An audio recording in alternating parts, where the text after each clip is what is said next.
Welcome back to America Decides. An 87-year-old woman who says her home was raided by officials as part of the Texas Attorney General's investigation into allegations of voter fraud tells CBS News those operations, quote, scared the hell, unquote, out of her. Lidia Martinez, a longtime member of the League of United Latin American Citizens, or LULAC, says officers questioned her for hours, confiscated her phone and computer, and made her wait outside while searching her residence.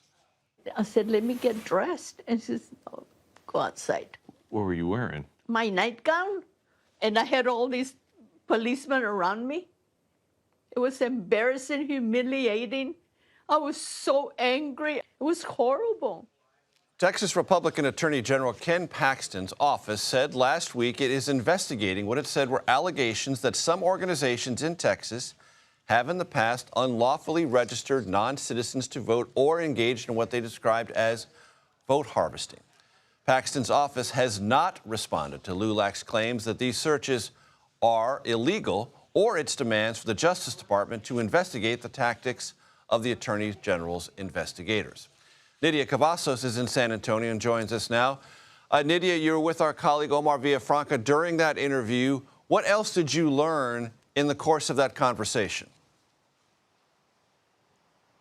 Major, good afternoon. Yesterday, when we were able to talk to Lidia, she's the 87-year-old woman out of San Antonio, Texas, we also learned that part of what was confiscated during the raid last week was Lidia's voter certificate, voter registration certificate. This is a license that officially allows her to help out other people to register to vote here in the state of Texas. Now, this is part of Lidia's profession. This is what she dedicates her free time to helping out senior citizens and veterans in the state of Texas. But she says that she doesn't necessarily have a date as to when she will be getting her things back, including her license, her phone, her computer, everything that was confiscated. And so this officially limits her ability to continue to work in the state of Texas. And she says this, above all, is also one of the major disappointments. She doesn't necessarily know if she's going to be able to do this before Election Day in 2024. And Nidia, did she address, that is to say, Lidia, the underlying investigatory allegations that she somehow did something wrong? Did she address what the concerns are and what her conduct has been? What's really missing for Lidia and for others that we've been speaking to here on the ground is the why. They don't necessarily know why they were targeted, why they were part of this raid, and what relationship whatsoever they have to this investigation.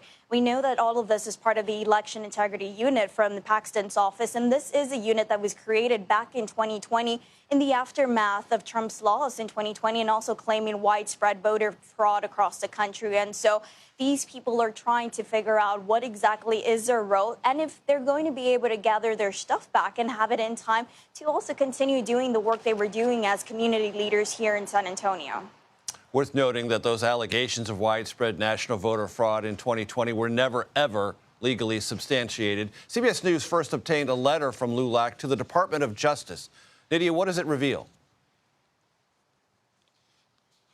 In this letter that CBS obtained, LULAC has officially asked the Justice Department for a federal investigation to investigate Ken Paxton's office, as they are claiming that these searches are unconstitutional and it is called point-blank voter intimidation.